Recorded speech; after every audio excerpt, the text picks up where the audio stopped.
lang dito sa Davao City but sa iba't ibang lugar ng Pilipinas ay ang disaster response.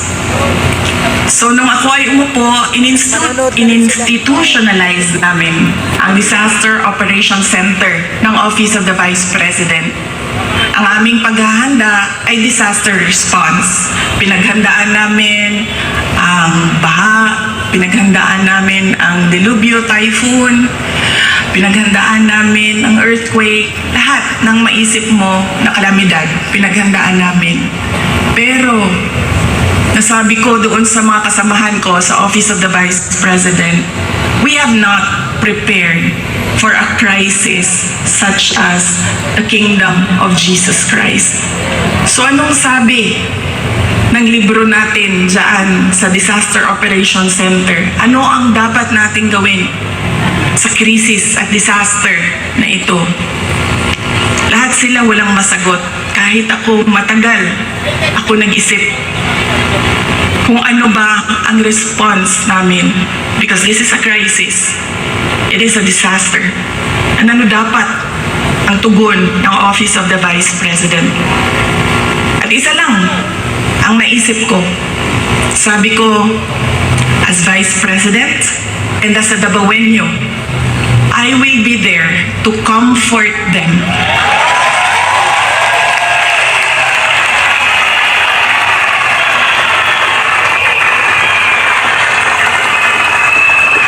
I have a moral obligation to assist them if they feel that they are persecuted, kahit kukunti lang sila. Trabaho ko yan bilang pangalawang Pangulo.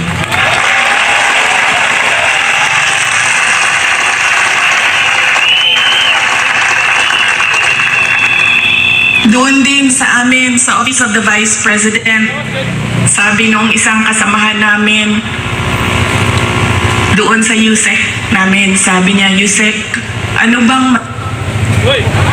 Yun! kung gusto natin bumili ng leche plan, meron pang leche plan. At ayaw natin ng leche plan, gusto natin ng ice cream, nakakabili tayo ng ice cream. Sabi ko, ito personal ko na experience. Kaibigan ko, 47 years old, sumakit lang ang likod. Anong sabi ng doktor? It's cancer of the bones, cancer of the lungs, cancer of the pancreas, cancer of the brain, all together in one person. Anong sabi ng doktor? 6 months na lang. Yun ang kawawa.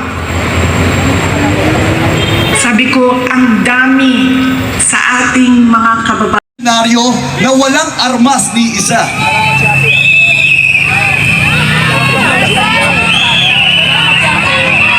Ayan.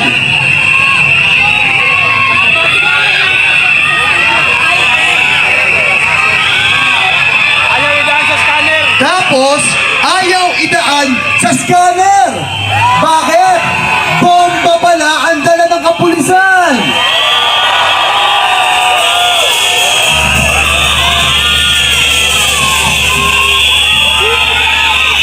Pero, pinabayaan ba tayo ng Diyos? Bakit? Nahuli pa rin kahit iisa sa kanila na posibleng gamitin na namang propaganda ng pulis. Palpak na naman sila!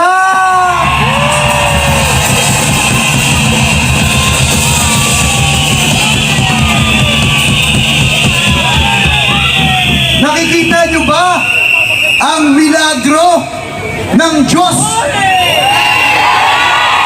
Wala silang magagawa dahil tapos na ang araw ng mga yawa.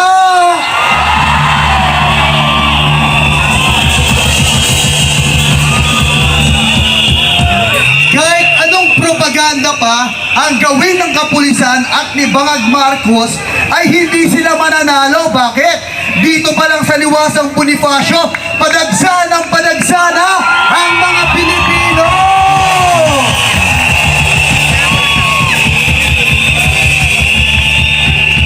Mapipigilan pa ba tayo dito? Mapipigilan pa ba ang Liwasang Bonifacio? Naririnig niyo na ba ang dagundong ng mga kababayan natin sa Luzon, Visayas at Mindanao?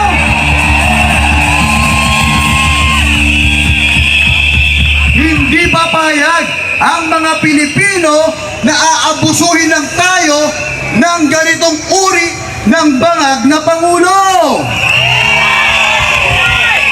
Marcos resign! Marcos resign!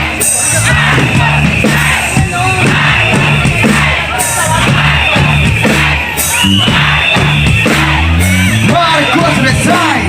Marcos resign! Marcos resign! Ang matindi pa niyan, meron na naman silang ginamit noong nakaratan.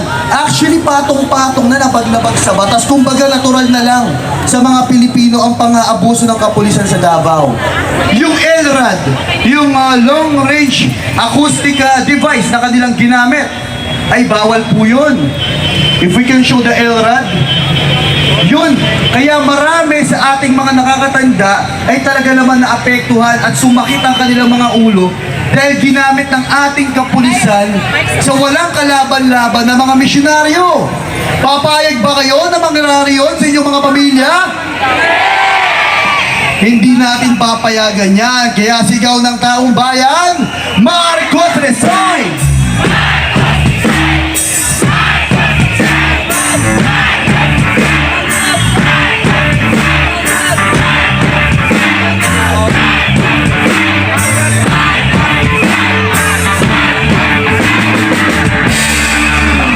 At sa mga sandaling ito, makakasama po natin para maglabas din ng kanyang hinaing sa ating pamahalaan sa patuloy na pang-aabuso ng kapulisan, si retired Colonel Segundo Mitran, ng Deputy Commander, Filipino Guerrilla Forces, isang vlogger of Makabayan Informative, kung saan sa ating ibabahagi Andiyan na sila eh. ano ang pang-aabuso ng otoridad. Yan na. Yan si, ano. Laban kasama ang bayan!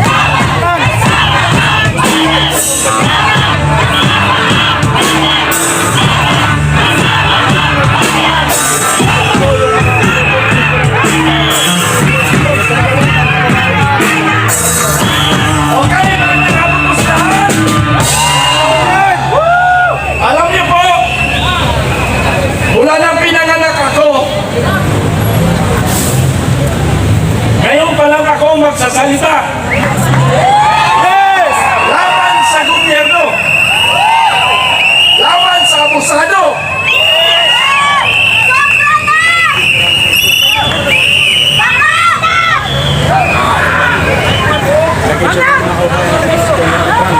Parting yeson lang ako doon sa Upi, Maguindanao.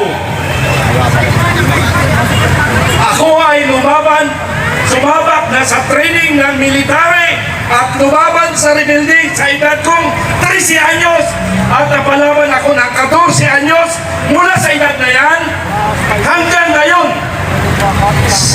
Sa araw na ngayon, ako ay sumusunod sa lahat ng alituntunin ng ating batas sa batas ng Pilipinas.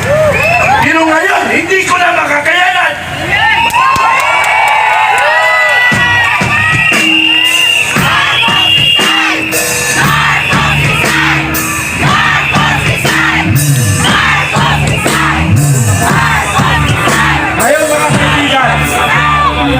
mga kaibigan, hayaan niyo muna ako magsalaysay para magiging credible ang aking sasabihin na walang halong plastic, walang halong ano pa man. Iyan ay makabayan galing sa aking puso ang sasabihin ko ngayong araw na ito. Mula ako sa Mindanao, 1974, dinala ko sa Luzon dahil na sa igmura kong edad na palaban na ako ng tatlong araw, tatlong gabi. 17 lang kami laban sa 400 na rebelde. Pero ano nangyari sa KOGC? Isa lang ay nahanap, libo-libong otoridad.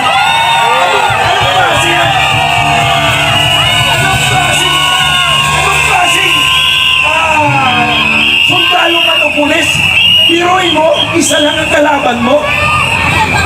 ang hinahanap mo? Kasi ako nga 17 lang kami. Ang kalaban namin 400. Nakaya namin yon. Dito isa lang hindi nakikita dahil ibang nakikita.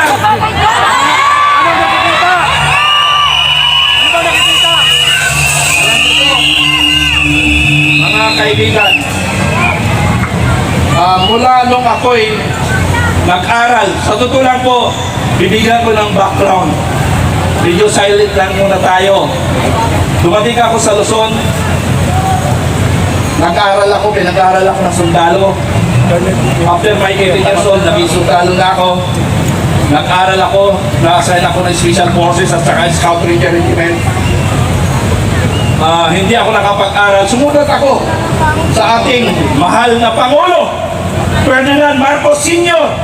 Utang na loob ko yun. Nakapag-aral ako ng Korea at naging official ako 1991. Shortcut ko na. Nag-retired ako 2014. Sinuportahan natin ang ating kababayan, si Pangulong Digong Duterte. Dumating ng 2022, ako ay nangampanya, naghanap ng mga tao na susuporta kay Bongbong Marcos Jr. Umabot kami ng 6 million more or less na membro, sinuporta ko sa kanya. Ginawa ko yan dahil bilang utang na loob at akala ko ang katotohanan ay lalabas. Wala palang katotohanan lalabas. Doon, hindi ko natanggap yung 6 million na membro ko. Hindi ko natatanggap yung sinasabi lang na budol. Pero but I considered that budol word na after 2 years, ito na nga yun. Nabudol nga talaga. 6 million na wala. Naghirap yung aking mga tao. Ako ang pinagmumura. Dahil ako ang nag-convince sa kanila sa pagbabago. Wala palang pagbabago makikita tayo ngayon. Abuso ang nangyayari sa ating bayan.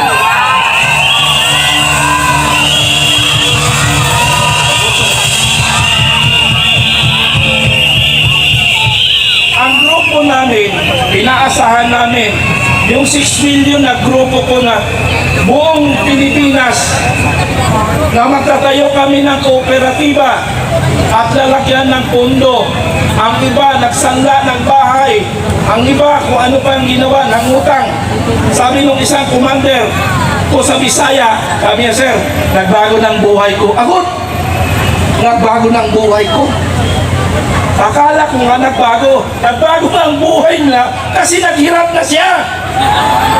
Dahil nga sa pangako. Ang kausap ko dito, para malaman nyo, before the election, si Mr. Martin Araneta. Sumunod, ang kausap ko na dito nung nakaupo, yung hindi pala natin kababayan yun, sa Ligpusa lang sa Mindanao, si Secretary Labdamio. Yan ang mga kausap ko.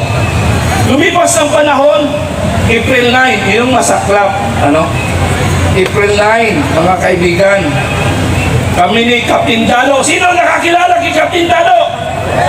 Oh, sino nakakilala? Captain Dado. Bakit ako hindi nyo kilala? Kilala! Kilala! Kilala niyo ako? Kilala niyo ako?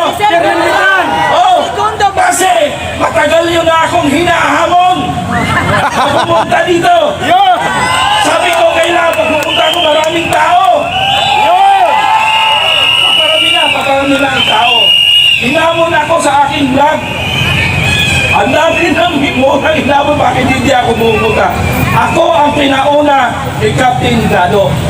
Dito, kung kilala nyo na si Captain Dado, ang unang sumigaw na Marcos resign sa military, retired.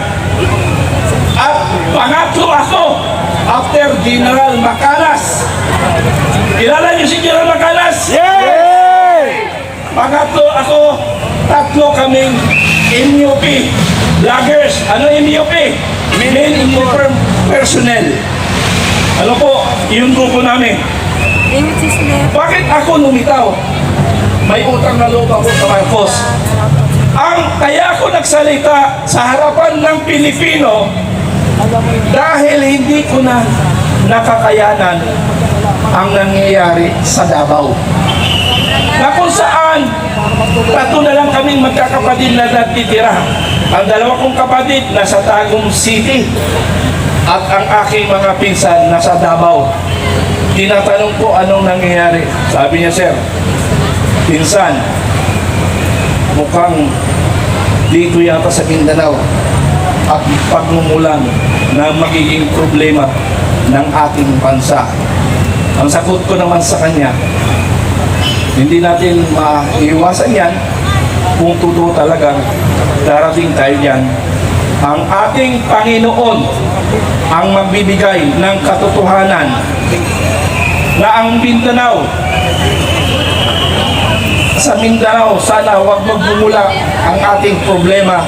Sana magkakaintindihan tayo. Pero sa nakikita ko ngayon, nangyayari sa KOGC. Biruin nyo, Tama-tama, nagutom ako eh. isa lang yung hinahanap. Ang daming pulis. Ang daming pulis na pumupunta. Narinig nyo ba sa panawagan ni Supremo? Panawagan ni Supremo ni Captain Dado, disband the Philippine National Police! Payag ba kayo? Payag! I-record natin ang Philippine National Police doon sa mga involved, especially involved doon sa pagpasok sa KOGC. Mali yung ginagawa. At may narinig ako ngayon na maraming kapulisan nag-uusap-usap na sila. Saan ba tayo? Mercilita. Sa katotohanan ba? Sa kabutihan? Kasamaan! Saan ba tayo? Sabi nila. Saan sila? Dapat sa kabutihan tayo. Hindi na tama. Para bang ang tingin sa atin, para bang wala na kay Silvi na isang mamayang Pilipino. Tingnan nyo ang sitwasyon. Isang sibilyan, kinakausap ang pulis, nakaganon ng pulis. Para bang walang kwenta tayo para sa kanila. Pero ang sinasabi ko mga kaibigan, tungkol lang ito sa mga involved na pulis na hindi alam yung tama't mali. Commander ka, hindi mo alam ang tama't mali. Okay, alam nyo ba si General Torre, no? Si General Torre, alam nyo ba? Mga kasama? Nakita nyo na ba? Ha? Nakita nyo na ba na mayroon siyang persona non grata? Mayroon ba kayo persona non grata? Saan? Albayog City sana! Mayroong persona non grata si then Colonel Nelson ba pangalan? Torre, hindi nakalimutan, Nelson. Mayroon siyang persona non grata sa Calbayog City. Ayaw nilang papasukin si then Colonel Torre dahil palpak na commander. Palpak na commander. Sinuin mo. Torre palpak! Commander ka? Ha? Diwat Commander ka? palpak! Commander Diwata. ka? Gagawan ka ng persona non grata. Akala ko sa ibang tao lang na nangyari. Sa General Torre nangyari sa kanya persona non grata. Andyan, tingnan nyo sa Facebook ko. Advertisement lang muna ha. Manood kayo ng Kabayan and Informative Channel. Ako po yun. Ako po yun. At kayong mga Pilipino, kung nasaan man lugar kayo, sulok ng Pilipinas, mayroon akong mga commander. Ang aking organisasyon, mga kaibigan, tandaan nyo pag may problema kayo, ang aking organisasyon, mayroon akong regional commander, fill up ko na yung regional commander, mayroon akong provincial commander. Sa city municipal, medyo nasa 40% pa lang kami. Mayroon rin kaming mga barangay commander. So lahat ng sulok ng Pilipinas, mayroon akong mga membro na Pilipino Guerrilla Forces. Bakit saan yan? Bakit anong purpose ko yan? Ang purpose ko kasi, Hindi ko binoto yan. nalaman nyo naman, ang West Philippine Sea, nagkagulo. Baka sakaling pumutok ang gera. Binoto. Ano ang ginagawa ng ating mga congressman, senador o gobyerno? Anong inaatupag nila? Alam nyo ba kung anong inaatupag nila? Ha? Anong ginagawa? Senate inquiry? Congress inquiry? Hearing dito, hearing Pag dito. nagtatanong sila ng korupsyon, akala mo ang titino nila! Puro sila magnanakaw! Magnanakaw! Magnanakaw!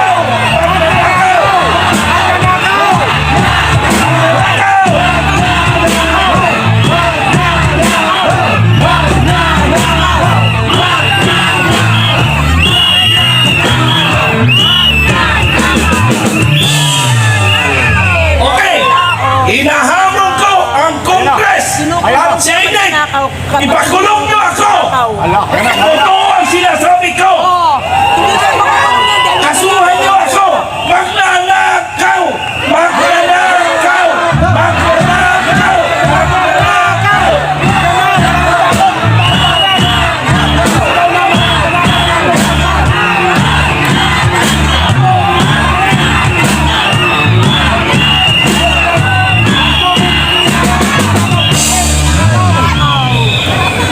Ang gusto ko lang kasi mangyari mga kababayan ko, kung mag-iimbestiga kayo o magkaroon ka ng Congress hearing o Congress inquiry, Senate inquiry, sana mayroon naman kayong personality, may credibility kayo mag-imbestiga sana.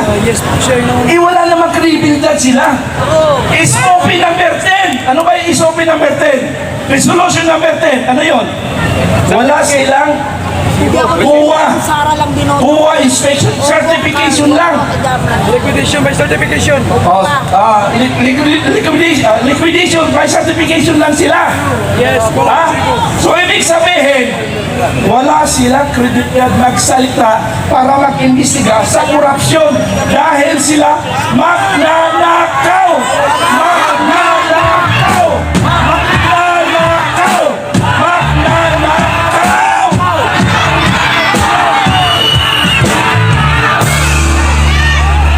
Okay. Ubos na ang pera ng bayan. Pag nagkataon, maubos ang kaban ng bayan, mapaparis tayo sa bansang ano?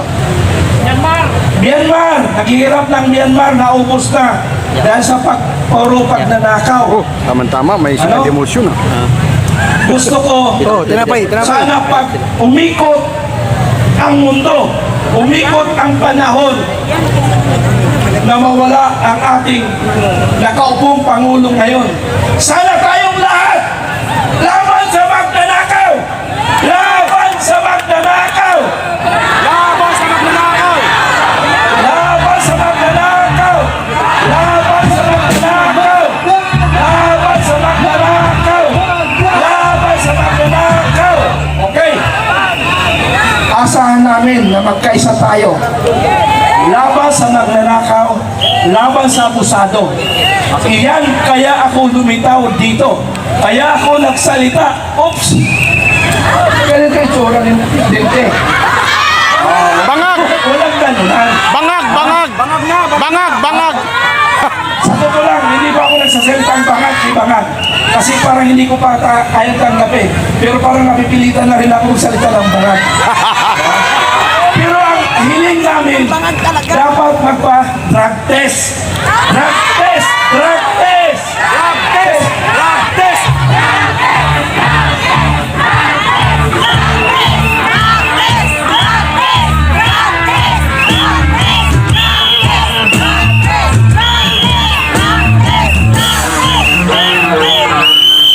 Hiling natin yon para malaman malalaman natin kung talagang huminto na siya sa pagdodroga.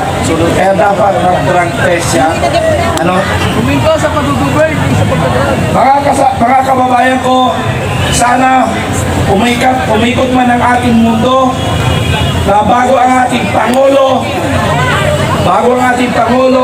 sana sama-sama tayo laban sa korupsyon, laban sa abusadong Pilipino. Doon lang ako nag-i-stick sa laban korupsyon, laban abusado. Kaya ako nanindigan, kaya ako nagbuo ng Filipino Guerrilla Forces kung sakaling aatakihin tayo ng ibang bansa. Ang ating sundalo ay 150,000 lamang. Ang ang army ng China, according to intelligence information, nasa 1 million na sila dito sa ating bansa. Nasa 1 million na sila. Ang tanong lang natin ngayon, asan ang baril nila? Yung baril nila ang ninanamanan ng aking grupo. Lahat ng sulok ng Pilipinas na may mga inchik, may mga pugo, mayroon na ako nakatutok. Dahil ang gobyerno natin, hindi nila tinututukan yon. Dahil wala silang kikitain kung papakialaman nila ang pugo. Yung pag-iimbestiga ng pugo ay pakitang tao lamang yun. Pakitang tao lang! Pakitang tao! Pakitang tao! Pakitang tao! Go!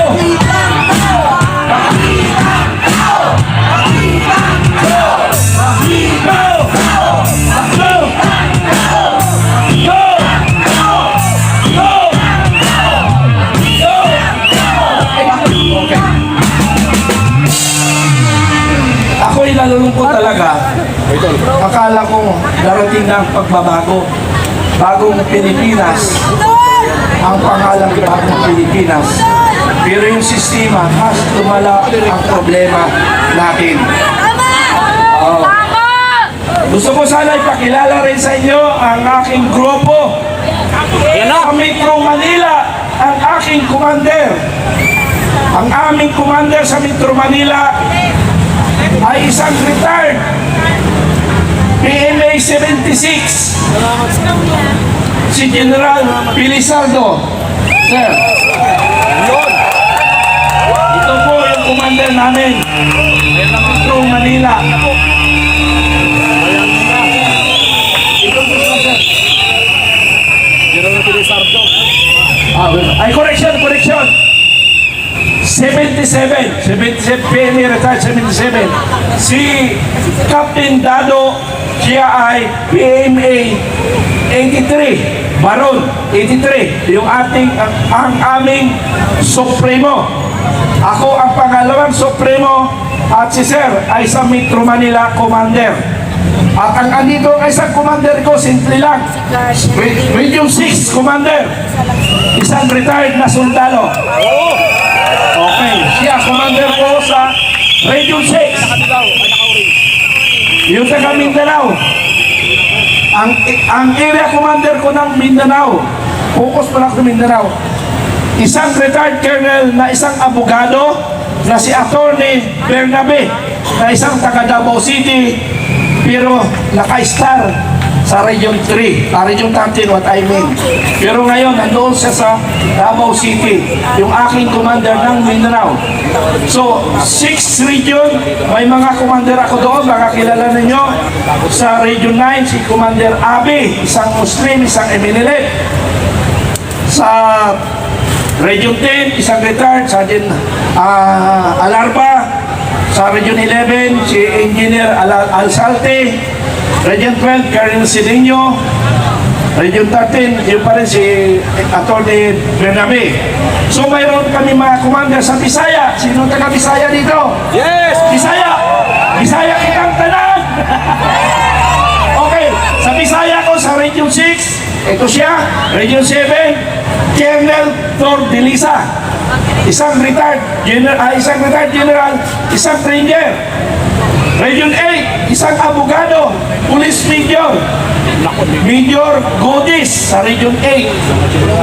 Okay, Region 1, isang civilian, si Roy De La Cruz. Sa CAR, si Colonel Bayo. Sa Region 2, si Julio Aison. Region 3, Colonel Rodi Lopez. Region 4A, Major Sabiron. Sa Region 4B, Colonel Pipit. Hicol, Colonel Noe Bagno, at ang Southern Luzon Commander ko ay si Colonel Romy Sakparan. So yan lahat ng area, may mga tao kami. Hintayin mo buwan, patalastas muna ako na. Hintayin mo buwan kung sakaling magkagera tayo, wag naman sana. Pero paano kung mangyari? Alam niyo ba ang gagawin niyo? Pag nagkagera? Hindi niyo alam, di ba? Wala kayong ginagawa eh. Hindi kayo nagtatanong sa mga lulo niyo eh. Di ba sa kanyang ng gera, walang pinipili, babae man o lalaki, bata man o matanda. Pag alam nila magiging kalaban ka, papatayin ka na lang nila. So mas magandang mamatay nang lumalaban. Laban tayo, laban! Laban Pilipino! Laban Pilipino! Laban Pilipino! Laban Pilipino!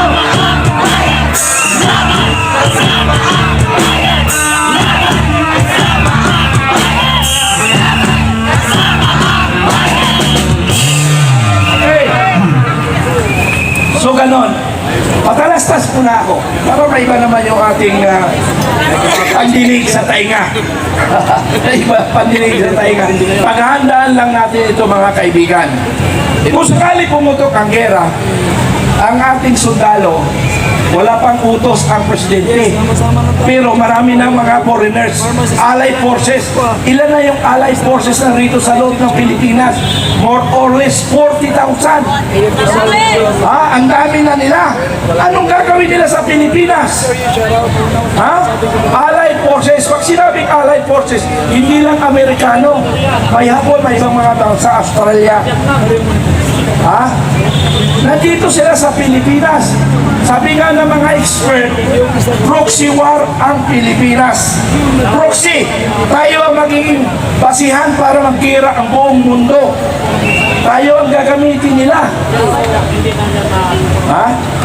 So yan yung problema natin kung sakaling pumutok ang gera sa Pilipinas.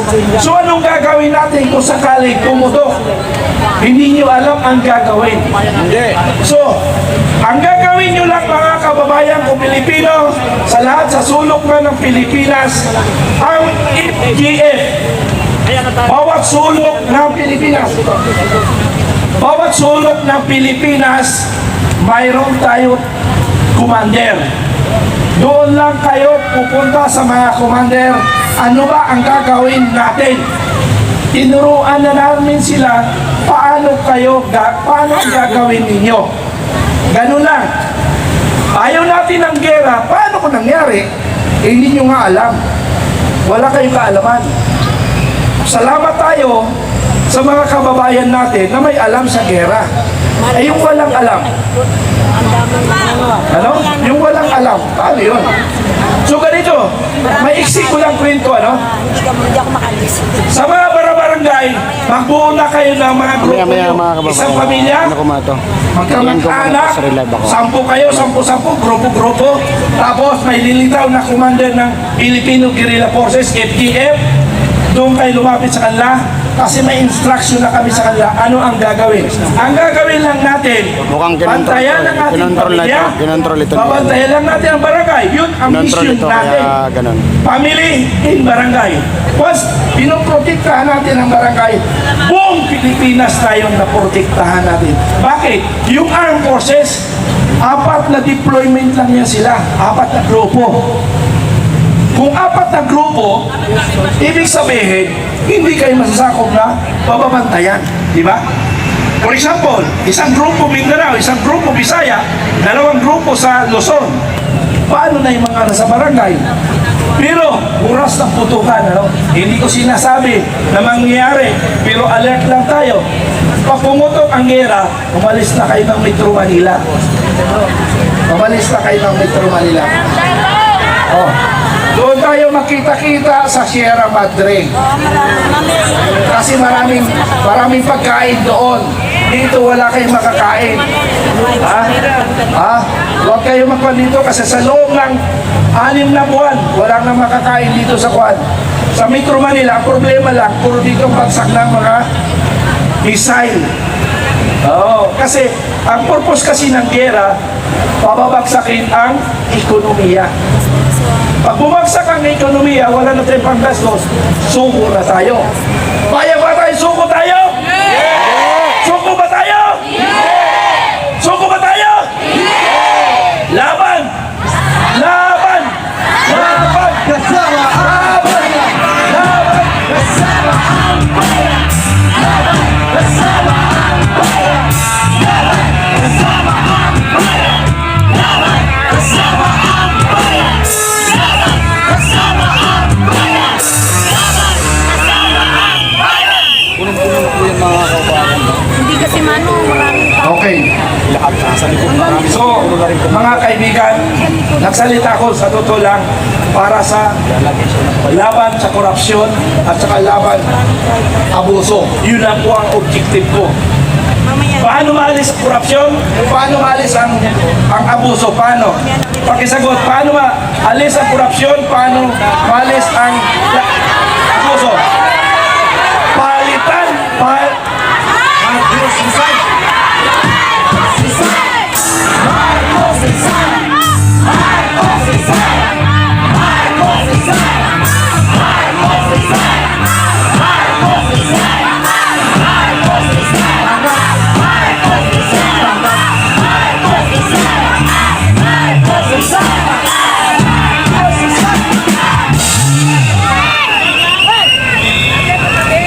Sasamantalahin ko ang oras na ito. Sige! Baka bukas, hindi na ako makapagsalita dito. Sa kulungan na ako. Kaya ba kilaban? Kaya! Kaya! Ilaban ako! Laban! Kasama ang bayan! Laban! Kasama ang bayan! Laban! Kasama ang bayan! Laban! Kasama ang bayan! Laban! Kasama ang bayan! Kasama ang bayan! Okay, mga kawan. Hinahamon ko ang Kongres Nagawa na. at Senado. Ayan na! Manahimik na kayo! Ayan na! Manahimik kayo! Wala na kayong ginawa! Wala kayong ginawa sa kabutihan ng mamamayang Pilipino! Congress! Ang nagkataon, nagbago ang panahon. Panahon. Nagbago ang panahon. Kami ang sisingil, ang taong bayan, ang maniningil sa Congress at Senado. Kaya natin! Taong bayan na yan! Laban! Laban! Kasama ang bayan! Laban! Kasama ang bayan! Laban! Kasama ang bayan! Laban! Kasama ang bayan! Laban! Kasama ang bayan! Laban! Kasama ang bayan! Sarado na yung Congress. Congress, Senate, gumawa naman kayo ng tama. Tama! Gumawa naman kayo ng tama yung ikabubuti ng sambayan ng Pilipino. Akala nyo kayo na pinakamagaling sa mundo. Akala nyo nakaupo na kayo dyan. Kayo na ang magagaling. Magkasubukan tayo. Tandaan ninyo, Congress and Senate. Tandaan nyo. May panahon para sa inyo. Ang taong bayan maniningil sa inyo. Wala na kayong ginawa para sa bayan. Wala! Ano ang ginawa ni Speaker Romualdez? Alam niyo mga kaibigan, kwento ko ito. Opinion ko po ito. Opinion ko sa isang Speaker of the House. Opinion ko. na isa kong kababayan. Kababayan ko po kasi ang parents ko ay taga Leyte. Harong Leyte. Pero ako'y taga Mindanao. Pinanganak ako ng Mindanao. Si Speaker Romualdez, tumatagal, pinag-aralan ko. Magaling siya. Magaling siya magtuso ng tao. Magaling ang tuso ng tuso! Alam niyo bakit? Alam niyo bakit? Alam niyo bakit? Yung masa. I'm sorry sa mga makakaliwa. I'm sorry. Kalamo ko kayo dati ha. Magkakampi na tayo ngayon. Okay. Alam niyo, yung masa at saka yung makakakaliwa, pinagbabayaran na para wala nang magsasalita dito sa Liwasang Bonifacio at saka sa Mindula. Napansin nyo ba yun? Napansin nyo ba? Mayroon bang mga leftist na nagrarally? Wala! May leftist pa na nagrarally? Wala! Mayroon naman yung nagbagong buhay na rito sa grupo natin. Because ang FDF, ang FDF po, nandito sa amin lahat ang Pilipino. Maka Marcos, maka Duterte, maka lahat, NPA, MNLF, MILF, Sultanate of Sulu, lahat na nasa amin FDF. Nagsanib pwersa na kami. Nagsanib na pwersa kami. Nagsanib pwersa kami. Nagsanib pwersa kami. Okay. Ang aming layunin lamang ng FDF sa kabutihan para sa ating bayan at sa magandang Pilipinas. Yun ang layunin namin. Tulungan natin makahon ang Pilipinas. Hindi yung pangako ng mga pangako tropo politician. Hindi ganun kami Tapos babalik na. ang susupil sa lahat ng mga demonyong mga nasa gobyerno na magnanakaw. I'm sorry for the word, pero katotohanan po, real talk lang po tayo. Kaya kung narito, Babalik. gusto kong labanan Yan ko lang muna. ang korupsyon, ang abuso. Yan ang gusto kong labanan. Kabalik ang nakaw!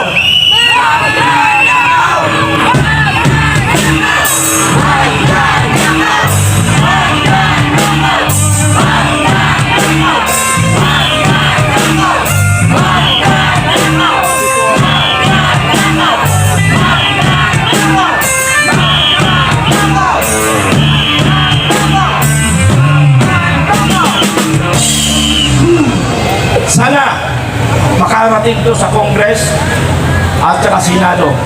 Nakakamunan na. Sana hinahamon ko sila na ipatawag ako sa Congress at Senado. Ang tubig, Ha? pangpatubig. Para makontempt of court ako. Yun! Yun! Hamunan na Contempt of court! Ayun na pala ako nila! Contempt of court! Ha? Pakontempt ka! Contempt! Ha? Palakong nila para makulong ka. Ay, di bali, ilang buwan lang naman yun doon. Tama-tama, hindi na ako magluluto. Isang pagkain, di ba? Kaya ba ako ilaban? Kaya ako ilaban? Kaya! Kaya! Kaya! Kasama ang bayan! Kasama ang bayan! Kasama ang bayan! Kasama ang bayan! Kasama ang bayan!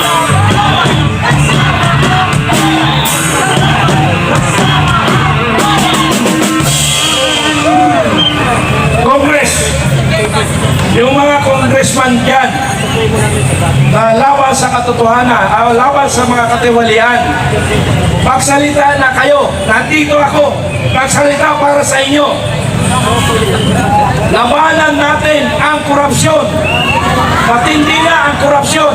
Ay narinig na ako is Tony Roque, 90 billion ninakaw sa PhilHealth. 90